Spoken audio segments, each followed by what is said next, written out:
Greetings and a warm welcome to this week's edition of 401k Real Talk. This is Fred Barstein, contributing editor at wealthmanagement.com's RPA channel and CEO at Trow, TPSU, and 401k TV. I review all of this week's stories and select the most important and interesting ones, providing open, honest, and candid discussion you will not get anywhere else. So let's get real. First story. Though most DC plans will not be the target of ERISA lawsuits, they will see their effects through fiduciary insurance costs. In a survey with the top 15 insurers, Aon reported that plans not using an independent advisor or consultant will struggle to even buy insurance. Costs may be mitigated by plans that conduct periodic due diligence and create detailed committee notes, retain an investment advisor, or use a 338 or OCIO consultant. The use of retail mutual fund classes, especially those with revenue sharing, can drive up insurance premiums. And those CITs have now overtaken mutual funds and DC plans, many have revenue sharing and are not as transparent, providing additional revenue for advisors and providers, sure to catch the eye of plaintiffs' attorneys and insurance providers. Next story. Though P&I's 2024 top 24 DC record keeper report showed impressive 13.5% gains, claiming that they were not the results entirely of the stock market, it's hard not to notice that the 23% S&P return. The total reported assets in the P&I report were 12.2 trillion compared to 12.5 trillion as of the end of Q3 2024 by the ICI. Ascensid reported the largest jump in assets and participants, mostly due to the acquisition of Vanguard's individual K, Simple, and SEP plans. ADP, with 1 million payroll clients, climbed to 4.4 million participants, while Vanguard increased plan count by a whopping 64%. Fidelity is still the leader, with $4 trillion, well ahead of second place Empower at $1.6 trillion. Along with market gains, providers cited auto features and tax credits in Secure 2.0, but notably not state mandates as reasons for gains. Also not mentioned was that record keeper consolidation and attrition by those without scale. Next story. Though the buzz about private market investments in DC plans is growing, the Wall Street Journal reported that many PE firms, especially larger ones, are struggling, reporting a record low ratio of dry powder versus locked up money, with many public PE firms down by as much as 20%. Many firms are struggling to sell portfolio companies, never mind go public, making it harder to return money to investors, resulting in a 25% decrease in fundraising last year.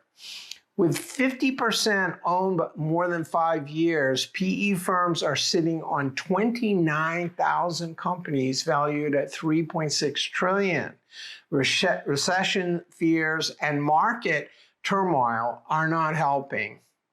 Will these issues affect the RPA and RIA M&A markets, mostly fueled by PE money?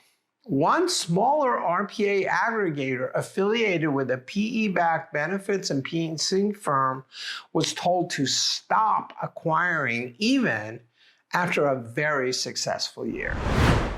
Next story, Morningstar reports that DC plans bled $682 billion to IRAs in 2023, which was the largest over the past 3 years, with Cerulli reporting an even larger outflow. Still, Morningstar reported that DC assets grew by 5.8 trillion from 2014 to 2023, while the ICI reported an increase of 20% or 2 trillion from 2021 to 2024 in DC assets and a 15% growth or 15.2 trillion in IRAs. Would the IRA outflow decrease if DC plans became more willing to retain assets and provide retirement income solutions? And can the RPAs retain more IRA rollovers? It is literally a $1 trillion question. Final story. Pooled-in plans, or PEPs, are part of a genre called group plans, with some experts like Fred Barstein predicting that at least 80% of employees could have their retirement plans met by a PEP. But logic does not always turn into reality. Overhauling the massive DC industry, which has over 100 million accounts, over 700,000 plans, and 12.5 trillion is easier said than done. Read my wealthmanagement.com column on whether PEPs are a game changer or just a niche market. And last but not least, this week's LinkedIn poll asked, what are the biggest lies told to DC plan sponsors? 59% of you cited the lie that plans are free, followed by 19% that all fiduciary liability can be outsourced, 15% that the cheapest option must be selected, and just 9% that an independent advisor is not required. Look for TPSU's May 7th 401k Cafe, which will review the 10 biggest lies to plan sponsors.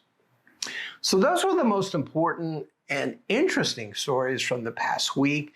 I listed a few others I thought were worth covering, including new service leverages payroll data launch to help advisors with convergence.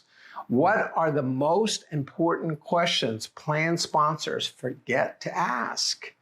A U.S. Supreme Court decision opens the ERISA litigation floodgates.